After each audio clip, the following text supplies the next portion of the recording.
اعوذ باللہ من الشیطان الرجیم، بسم اللہ الرحمن الرحیم۔ الطلاق مرتان فامساکم بمعروف او تسریح باحسان ولا یحل لکم ان تاخذوا مما آتیتموہن شیئا الا ان یخافا الا یقیما حدود اللہ فإن خفتم الا یقیما حدود اللہ فلا جناح علیہما فیما افتدت به تلک حدود اللہ فلا تعتدوها ومن یتعد حدود اللہ فاولئک هم الظالمون۔ باب العلم انواریہ ایجوکیشنل سوسائٹی و جامعہ انواریہ حیدرآباد انڈیا کے زیر اہتمام بفضلہ تعالی جلالین سورہ بقرہ کا درس قسطوار جاری ہے۔ آج کا درس شروع ہوتا ہے سورہ بقرہ کی آیت نمبر 229 سے۔ اللہ رب العزت ارشاد فرماتا ہے الطلاق مرتان، طلاق دو بار ہے۔ فامساکم بمعروف اور تسریح باحسان، پھر دو بار کے بعد یا تو سیدھی طرح عورت کو روک لیا جائے، امساک روکنا ای بالمراجعہ، یا تو سیدھی طرح عورت کو روک لیا جائے یا بھلے طریقے سے بے احسان، بھلے طریقے سے اس کو رخصت کر دیا جائے۔ اس مختصر سی آیت میں ایک بہت بڑی معاشرتی خرابی کی جو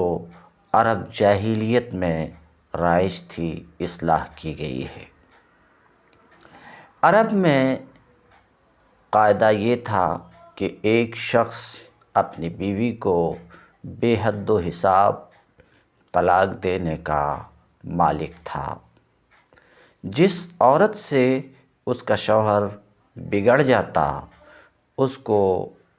وہ بار بار طلاق دے کر رجوع کرتا تھا، تاکہ نہ تو وہ غریب اس کے ساتھ بس ہی سکے اور نہ اس سے آزاد ہو کر کسی اور سے نکاحی کر سکے۔ قرآن مجید کی یہ آیت الطلاق مرتان، یہ آیت اسی ظلم کا دروازہ بند کرتی ہے۔ اس آیت کی روح سے ایک مرد ایک رشتہ نکاح میں اپنی بیوی پر حد سے حد 2 ہی مرتبہ طلاق رجعی کا استعمال کر سکتا ہے۔ جو شخص اپنی منکوحہ کو 2 مرتبہ طلاق دے کر اس سے رجوع کر چکا ہو، وہ اپنی عمر میں جب کبھی اس کو تیسری بار طلاق دے گا، عورت اس سے مستقل طور پر جدا ہو جائے گی۔ طلاق کا صحیح طریقہ جو قرآن و حدیث سے معلوم ہوتا ہے یہ ہے کہ عورت کو حالت طہر میں 1 مرتبہ طلاق دی جائے۔ اگر جھگڑا ایسے زمانے میں ہوا ہو جب کہ عورت ایام ماہواری میں ہو تو اسی وقت طلاق دے بیٹھنا درست نہیں ہے، بلکہ ایام سے اس کے فارغ ہونے کا انتظار کرنا چاہیے۔ پھر 1 طلاق دینے کے بعد اگر چاہے تو دوسرے طہر میں دوبارہ 1 طلاق اور دے دے، ورنہ بہتر یہی ہے کہ پہلی ہی طلاق پر اکتفا کرے۔ اس صورت میں شوہر کو یہ حق حاصل رہتا ہے کہ عدت گزرنے سے پہلے جب چاہے رجوع کر لے، اور اگر عدت گزر بھی جائے تو دونوں کے لیے موقع باقی رہتا ہے کہ پھر باہمی رضامندی سے دوبارہ نکاح کر لیں۔ لیکن تیسرے طہر میں تیسری بار طلاق دینے کے بعد نہ تو شوہر کو رجوع کا حق باقی رہتا ہے اور نہ اس کا ہی کوئی موقع رہتا ہے کہ دونوں کا پھر نکاح ہو سکے۔ رہی یہ صورت کہ ایک ہی وقت میں 3 طلاقیں دے ڈالی جائیں، جیسا کہ آج کل جہلا کا عام طریقہ ہے، تو یہ شریعت کی روح سے سخت گناہ ہے۔ نبی کریم صلی اللہ علیہ وسلم نے اس کی بڑی مذمت فرمائی ہے، اور حضرت عمر سے یہاں تک ثابت ہے کہ جو شخص بیک وقت اپنی بیوی کو 3 طلاقیں دیتا تھا، آپ اس کو درے لگاتے تھے۔ تاہم ایک مجلس میں 3 طلاق دینا اگرچہ شرع کے خلاف ہے، حضور صلی اللہ علیہ وسلم کو بہت ناپسند تھا۔ حضرت عمر اپنے دور خلافت میں ایسا کرنے والے پر درے لگاتے تھے۔ یہ بات اپنی جگہ ہے، مگر اس کے باوجود، یعنی اس کے گناہ ہونے کے باوجود، ائمہ اربعہ بالاتفاق تینوں طلاق کے واقع ہو جانے کے قائل ہیں۔ یعنی ائمہ اربعہ کے نزدیک تینوں طلاقیں واقع ہو جاتی ہیں اور طلاق مغلظ ہو جاتی ہے۔ تو الطلاق مرتان فامساک بمعروف اور تسریح باحسان، طلاق 2 بار ہے، پھر یا تو سیدھی طرح عورت کو روک لیا جائے یا بھلے طریقے سے اس کو رخصت کر دیا جائے۔ مصنف کہتے ہیں التطلیق الذی یراجع بعدہ، اشارہ کرنا چاہ رہے ہیں کہ یہاں طلاق سے مراد طلاق رجعی ہے۔ طلاق رجعی 2 بار تک ہے، یعنی وہ طلاق جس کے بعد شوہر کو رجعت کا حق رہے، وہ 2 بار تک ہے۔ کہتے ہیں مرتان ای اثنتان، وہ صرف 2 ہیں۔ فَإِمْسَاكٌ بِمَعْرُوفٍ أَوْ تَسْرِيحٌ بِإِحْسَانٍ اے فَعَلَيْكُمْ إِمْسَاكُهُنَّ، اس تفسیر سے اشارہ کرنا چاہ رہے ہیں کہ خبر محذوف ہے اور وہ علیکم ہے، تو 2 بار طلاق دینے کے بعد کیا ہے؟ فَإِمْسَاكٌ اے فَعَلَيْكُمْ إِمْسَاكُهُنَّ، تو اب جب 2 بار طلاق دے چکے ہو تو تمہارے اوپر شوہرو لازم ہے یا تو امساکہن بعدہ، 2 بار طلاق دینے کے بعد ان کو روک لینا۔ روک لینا کیسے ہوگا؟ کہ بھئی طور کہ انہیں لوٹا لو، انہیں اپنی بیویوں کو لوٹا لو، اور بیویوں کو لوٹانا، تمہارا بیویوں کو لوٹانا بمعروف، سیدھی طریقے سے ہونا چاہیے، بھلے طریقے سے، سیدھی طرح سے لوٹانا ہونا چاہیے، یعنی من غیر درار۔ 2 بار طلاق دینے کے بعد اگر تم اپنی بیوی کو لوٹانا چاہتے ہو تو اے شوہرو یہ حق تم کو ہے، مگر لوٹانے سے تمہاری نیت ان کو ضرر پہنچانے کی نہ ہو، بلکہ اچھا برتاؤ کرنے، حسن معاشرت کی نیت ہونی چاہیے۔ بمعروف اے من غیر درار، تو روک لو۔ من غیر درار کہتے ہیں ستانے کے لیے نہیں، اچھی طریقے سے نبھانے کے لیے۔ اور تسریح باحسان، یا بھلے طریقے سے کیا کرنا ہے؟ انہیں رخصت کر دینا ہے۔ تسریح اے ارسال لہن، انہیں چھوڑ دینا ہے، یعنی 2 بار تم طلاق دے چکے ہو تو اب یہاں 2 راستہ ہے، یا تو 2 راستہ ہے۔ نمبر 1، انہیں واپس کر لو، انہیں لوٹا لو حسن معاشرت کی نیت سے، او تسریحن، یا انہیں چھوڑ دو۔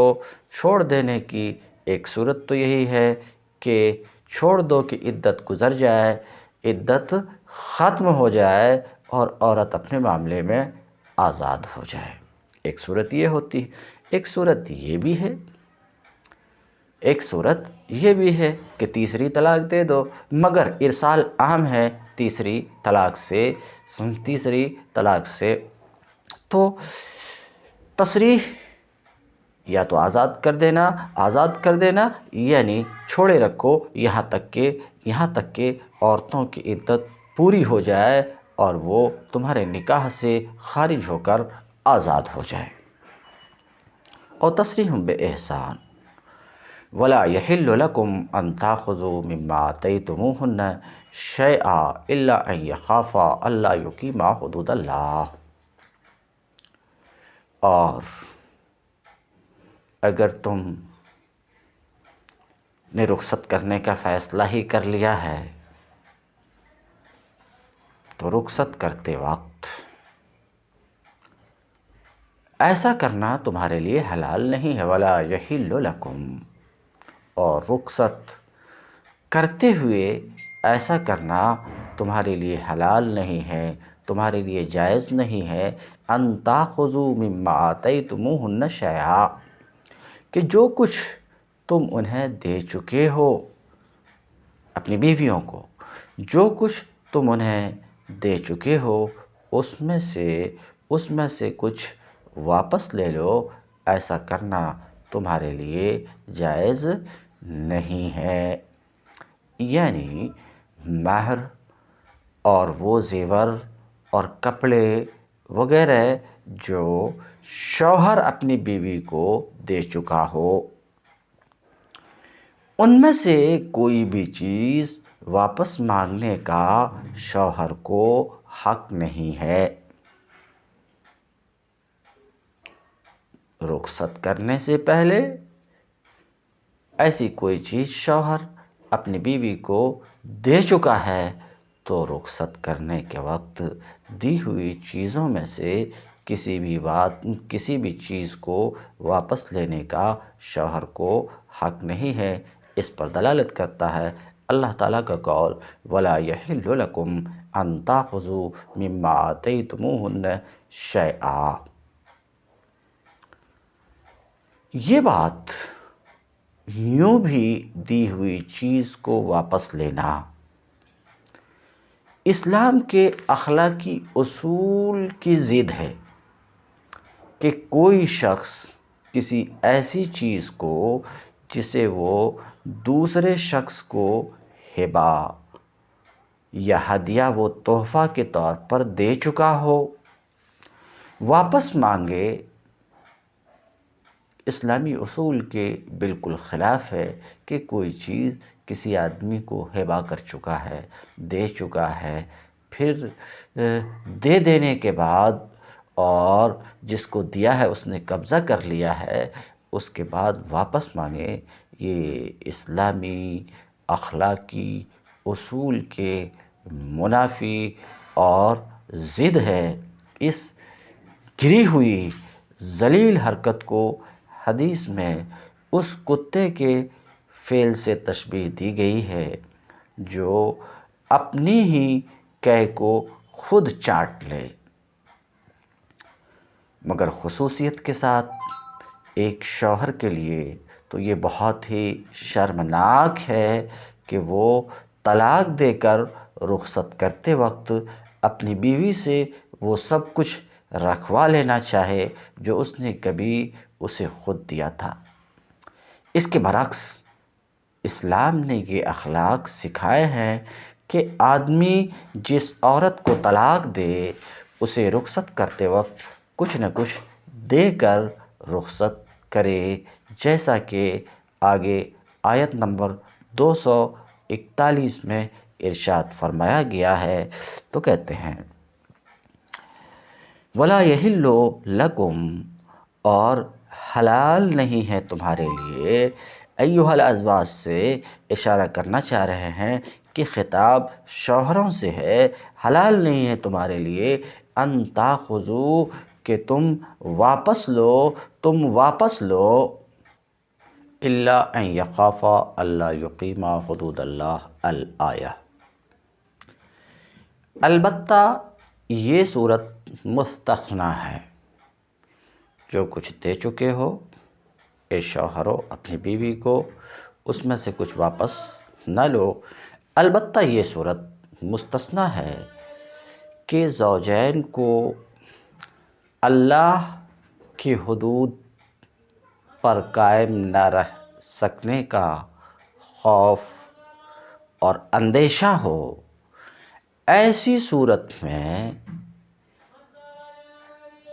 اگر تمہیں اے حکام یہ خوف ہو کہ وہ دونوں حدود الہی پر قائم نہ رہیں گے تو ان دونوں کے درمیان یہ معاملہ ہو جانے میں کوئی مضائقہ نہیں ہے، فلا جناح علیہما، کہ عورت اپنے شوہر کو کچھ معاوضہ دے کر علیحدگی حاصل کرے۔ دیکھیے، شریعت کی زبان میں، شریعت کی اصطلاح میں اسے خلا کہتے ہیں۔ اس آیت کی مدلل انداز میں اگر آپ تفصیل چاہتے ہیں تو میرے درس نور الانوار کی طرف رجوع فرمائیں، جو درس حکم خاص کے ذیل میں ہیں، وہاں تفصیلی اور مدلل گفتگو ملے گی۔ بہرحال میں عرض یہ کر رہا تھا کہ شریعت کی زبان میں اسے خلا کہتے ہیں، یعنی ایک عورت کا اپنے شوہر کو کچھ دے دلا کر اس سے طلاق حاصل کرنا۔ اس معاملے میں اگر عورت اور مرد کے درمیان گھر ہی گھر میں کوئی معاملہ طے ہو جائے تو جو کچھ طے ہوا ہو، جو کچھ دونوں کے درمیان طے ہوا ہو وہی نافذ ہوگا۔ لیکن اگر عدالت میں معاملہ جائے تو عدالت صرف اس بات کی تحقیق کرے گی کہ کیا فی الواقع یہ عورت اس مرد سے اس حد تک متنفر ہو چکی ہے کہ اس کے ساتھ اس کا نباہ نہیں ہو سکتا، نہیں ہو سکتا۔ اس کی تحقیق ہو جانے پر عدالت کو اختیار ہے کہ حالات کے لحاظ سے جو فدیہ چاہے تجویز کرے، اور اس فدیے کو قبول کر کے شوہر کو اسے طلاق دینا ہوگا۔ بالعموم فقہا نے اس بات کو پسند نہیں کیا ہے کہ جو مال شوہر نے اس عورت کو دیا ہو اس کی واپسی سے بڑھ کر کوئی فدیہ اسے دلوایا جائے۔ خلا کی صورت میں جو طلاق دی جاتی ہے وہ ہمارے یہاں رجعی نہیں ہے بلکہ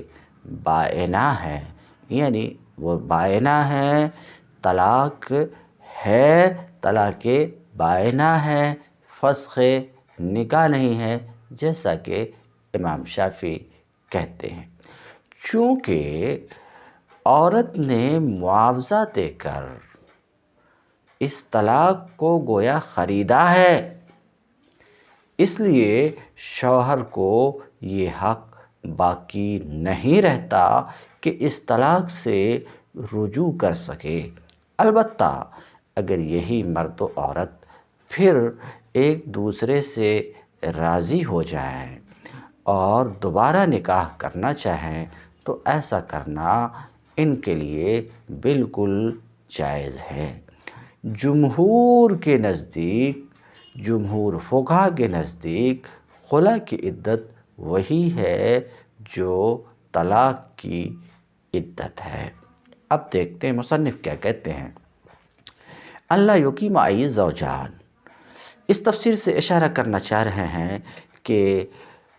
الف جو ضمیر ہے، ضمیر فاعل ہے یا خافہ میں، اس سے مراد میاں اور بیوی ہیں،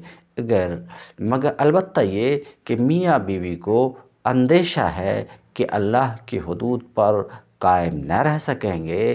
اللہ کے حدود پہ قائم نہ رہ سکیں گے، یعنی اللہ نے زوجین کے لیے جو حقوق مقرر کیا ہے اس پر قائم نہ رہ سکیں گے، یعنی ان کو بجا نہ لا سکیں گے، ایسا اگر انہیں زوجین کو اندیشہ ہے تو آگے کی بات آگے دیکھیں گے۔ تو قرأت یہ تھی ان یخافا، قرۂ سبعہ میں 6 قرہ کی قرأت یخافا ہی ہے، صرف حمزہ کی قرأت میں یخافا کی جگہ یخافا ہے فعل مجہول کے ساتھ۔ اللہ یقیمہ یہ بدل استعمال ہے یخافا کی ضمیر تثنیہ فاعل سے، بات ختم ہوئی۔ شاذ قرأت میں اللہ یخافا اللہ یقیمہ، دونوں فعل میں دونوں جگہ اللہ ان یخافا اللہ یقیمہ دونوں جگہ یا کے بجائے تا کے ساتھ بھی شاذ قرأت میں ہے، یعنی ان تخافا اللہ تقیمہ شاذ قرأت میں ایسا بھی ہے، یعنی اے زوجین اگر تمہیں اندیشہ ہو کہ اللہ کی حدود پر قائم نہ رہ سکو گے، شاذ قرأت میں ایسا ہے، معنی اور مفہوم میں کچھ فرق نہیں ہے۔ فَإِنْ خِفْتُمْ، تو اگر زوجین کو اندیشہ ہے کہ اللہ کی حدود پر قائم نہ رہ سکیں گے، فَإِنْ خِفْتُمْ، زوجین کو یہ اندیشہ ہے، حال یہ ہے کہ زوجین کو یہ اندیشہ ہے کہ اللہ کی حدود پر قائم نہ رہ سکیں گے، فَإِنْ خِفْتُمْ، پھر تم کو بھی یہ اندیشہ ہو۔ خفتم، امام زمخشری کہتے ہیں یہاں خطاب حکام سے ہے، مخاطب حکام ہیں، یعنی زوجین کو اندیشہ ہے کہ اللہ کی حدود پر قائم نہ رہ سکیں گے، اور اے حکام تمہیں بھی اندیشہ ہے، زوجین کو اندیشہ ہے اور تمہیں بھی اندیشہ ہے کہ اللہ کی حدود پر فَإِنْ خِفْتُمْ اللہ یقیمہ حدود اللہ، اگر تمہیں بھی اندیشہ ہے کہ اللہ کی حدود پر قائم نہ رہ سکیں گے، ان کو اندیشہ ہے اور تمہیں بھی اندیشہ ہے کہ اللہ کی حدود پر قائم نہ رہ سکیں گے، فَلَا جُنَاحَ عَلَيْهِمَا فِي مَا افْتَدَتْ بِهِ، تو ایسی صورت میں عورت اپنے آپ کو چھڑانے کے لیے جو مال دے اور مرد اس کے عوض میں طلاق دے، اس میں شوہر پر کوئی حرج نہیں ہے اس کے لینے میں، اور بیوی پر بھی کوئی اعتراض نہیں ہے مال کے دینے میں۔ تلک حدود اللہ، یہ اللہ کی باندھی ہوئی حدیں ہیں۔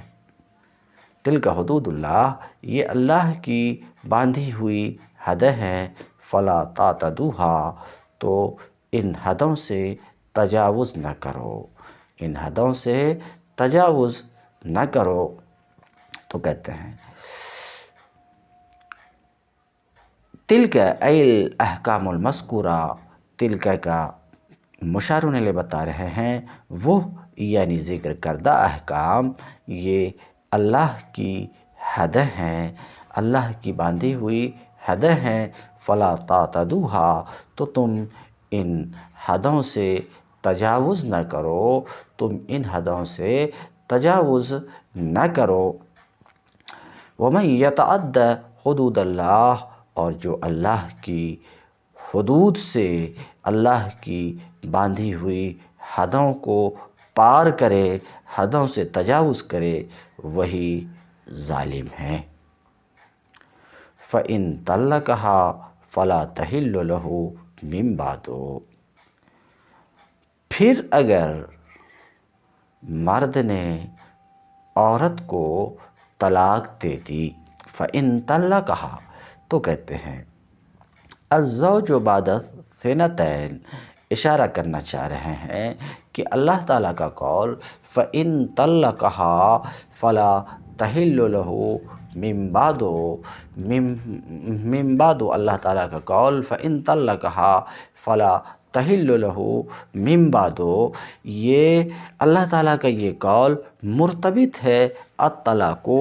مرتان سے، یعنی دو بار کے بعد تیسری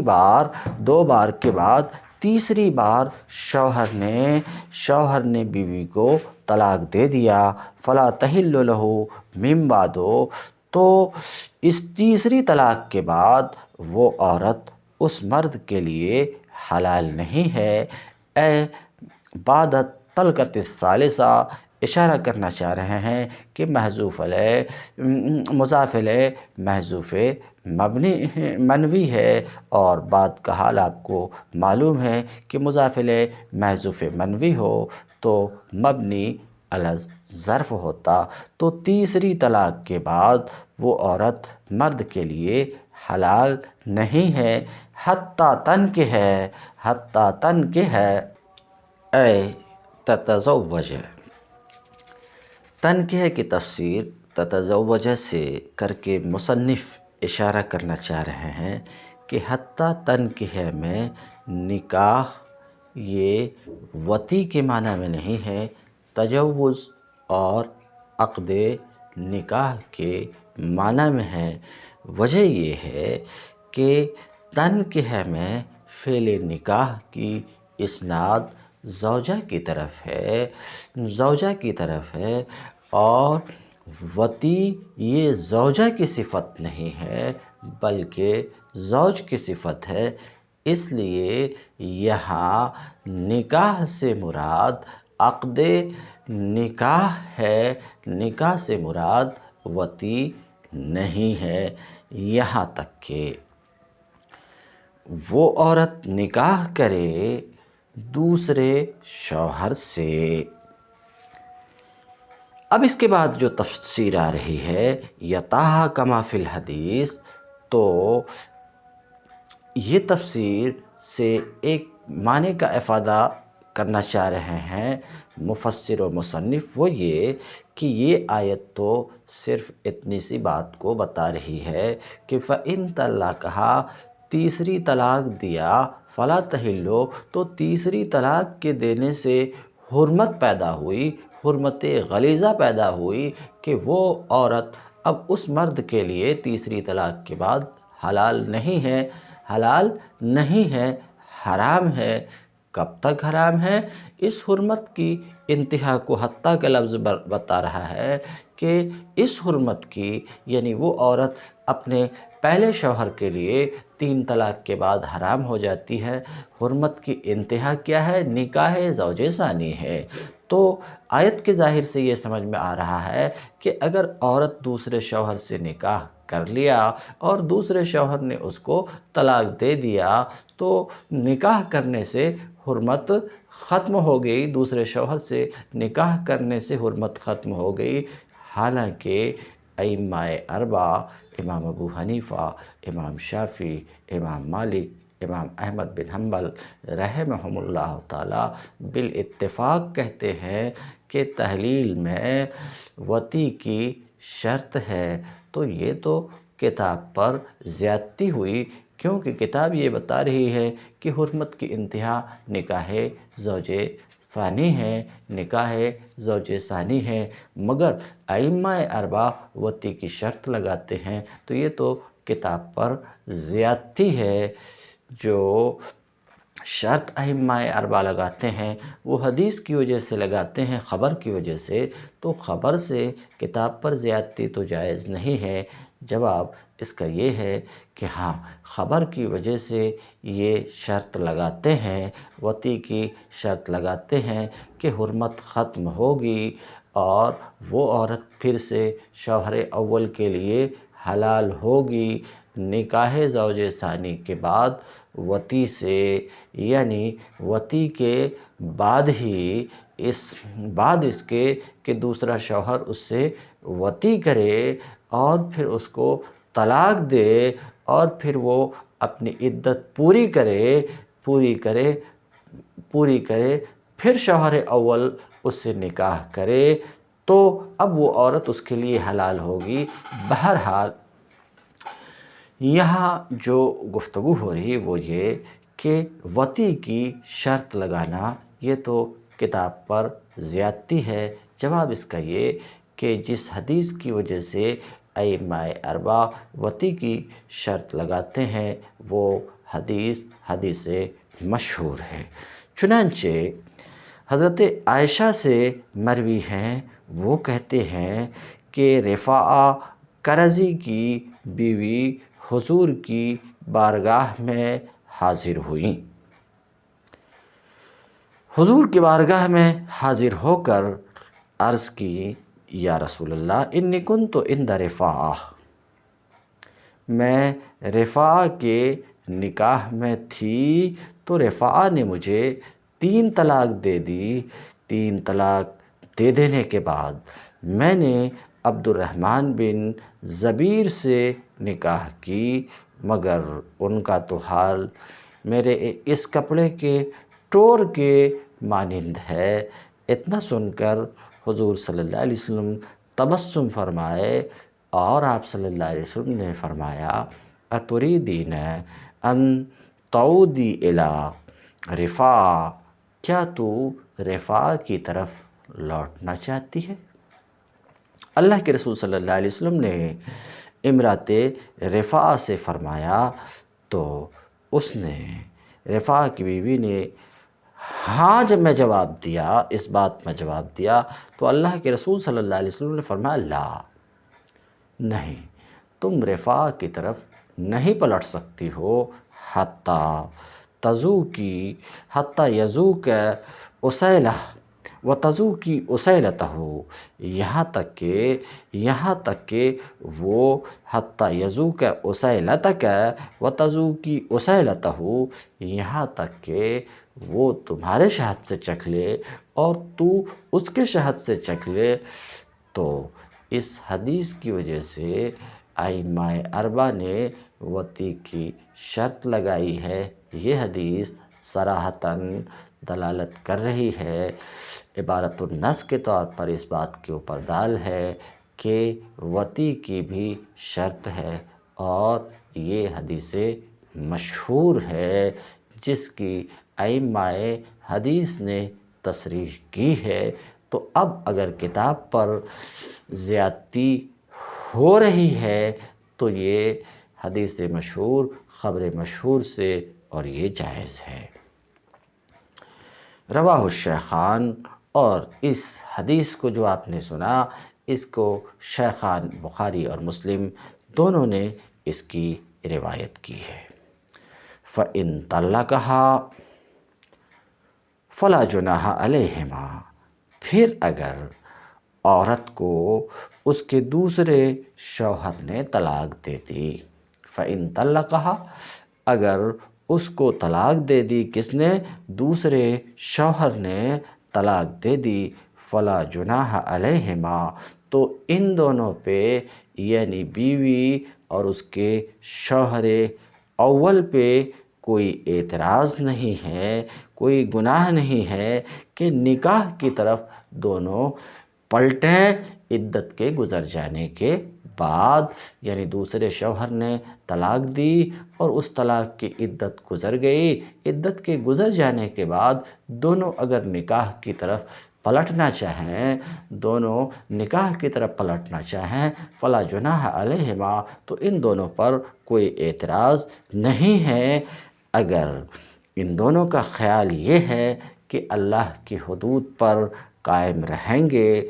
انظنّا، اگر ان دونوں کا خیال ہے کہ اللہ کی حدود پر قائم رہیں گے، تلک حدود اللہ، یہ مذکورات، یہ احکام مذکورہ اللہ کی باندھی ہوئی حدیں ہیں، جن کو وہ واضح کرتا ہے ان لوگوں کے لیے جو اس بات سے واقف ہیں کہ ان اللہ کے احکام کی مخالفت کا انجام کیا ہے۔ ایک تفسیر، دوسری تفسیر، یہ اللہ کی حدیں ہیں جن حدود کو اللہ واضح کرتا ہے ان لوگوں کے لیے جو تدبر سے کام لیتے ہیں۔ وَإِذَا طَلَّقْتُمُ النِّسَاءَ فَبَلَغْنَ أَجَلَهُنَّ، جب تم عورتوں کو طلاق دے چکے ہو، اذا طلقتم النساء، جب تم عورتوں کو طلاق دے چکے ہو اور وہ عورتیں اپنی عدت کے قریب پہنچ چکی ہوں، اے قاربن انقضاء عدتہن، اپنی عدت کے ختم ہونے کے قریب آ گئی ہوں، تو اس تفسیر سے قاربن سے اشارہ کرنا چاہ رہے ہیں کہ بلوغ سے مراد یہاں پر دونوں ہے، بلوغ سے مراد دونوں ہیں۔ عدت ختم ہونے کے قریب آ پہنچی ہوں، فَأَمْسِكُوهُنَّ أَوْ سَرِّحُوهُنَّ فَأَمْسِكُوهُنَّ بِمَعْرُوف، تو سیدھے طریقے سے انہیں روک لو کہ انہیں لوٹا لو، سیدھے طریقے سے، یعنی ستانے کی نیت سے نہیں، اور سَرِّحُوهُنَّ، یا انہیں آزاد کر دو بھلے طریقے سے، آزاد کر دو بھلی طریقے سے، یعنی انہیں چھوڑے رکھو یہاں تک کہ ان کی عدت ختم ہو جائے اور وہ آزاد ہو جائیں۔ وَلَا تُمْسِكُوهُنَّ ضِرَارًا، اور ستانے کی نیت سے انہیں نہ روکو رجعت کے ذریعے سے، یعنی ستانے کی نیت سے انہیں واپس نہ کرو۔ ضراراً، یہ مفعول لہو ہے اس لیے اسے نصب ہے، کہتے ہیں ستانے کی نیت سے انہیں نہ روکو کہ تمہارا ایسا کرنا زیادتی ہوگی، تاکہ تم ان پر زیادتی کر سکو، ایسا کرنا تمہارا، ستانے کی نیت سے اگر تم روکتے ہو تو ایسا کرنا تمہارا ان پر زیادتی ہوگی، کہتے ہیں تاکہ ان پر زیادتی کرو فدیہ کی طرف مجبور کر کے، یا تطلیق کی طرف، یا حبس کی مدت کو دراز کر کے، حبس کی مدت کو دراز کر کے، اس طریقے سے تو ان پر زیادتی کرو۔ وَمَن يَفْعَلْ ذَلِكَ، اور جو ایسا کرے گا، یعنی زیادتی کرے گا، وہ اپنے ہی اوپر، فقط ظلم نفسہ، جو ایسا کرے گا وہ اپنے اوپر ہی زیادتی کرے گا، اس لیے کہ وہ اپنی ذات کو اللہ کے عذاب کے لیے پیش کرے گا۔ وَلَا تَتَّخِذُوا آیَاتِ اللَّهِ هُزُوًا، اور اللہ کی آیات اور اس کے احکام کے ساتھ کھیل نہ کرو۔ ہزوا یہ محضو کے معنی میں ہے، یعنی مصدر اسم مفعول کے معنی میں ہے۔ وجہ یہی ہے کہ آیات اللہ تو پہلا مفعول ہے اور یہ دوسرا مفعول ہے، اور دوسرا مفعول پہلے مفعول پہ محمول ہوتا اور یہ مصدر ہے، اور مصدر کا حمل درست نہیں، تو کہتے ہیں مصدر اسم مفعول کے معنی میں ہے۔ اللہ کے احکام کو مذاق نہ بناؤ، اللہ کے احکام کو مذاق نہ بناؤ، کھلواڑ نہ کرو۔ کھلواڑ کرنا کس طریقے سے؟ اس کی مخالفت کر کے۔ وَاذْكُرُوا نِعْمَتَ اللَّهِ عَلَيْكُمْ، اور اللہ کی نعمت عظمیٰ کو بھول نہ جاؤ، اس نعمت کو، جو عظیم نعمت اس نے تم کو بخشی، اسلام کی نعمت، اسے بھول نہ جاؤ۔ وَاذْكُرُوا، ایک دوسری تفسیر، وَاذْكُرُوا نِعْمَتَ اللَّهِ عَلَيْكُمْ، اور اللہ کی نعمت عظمیٰ کو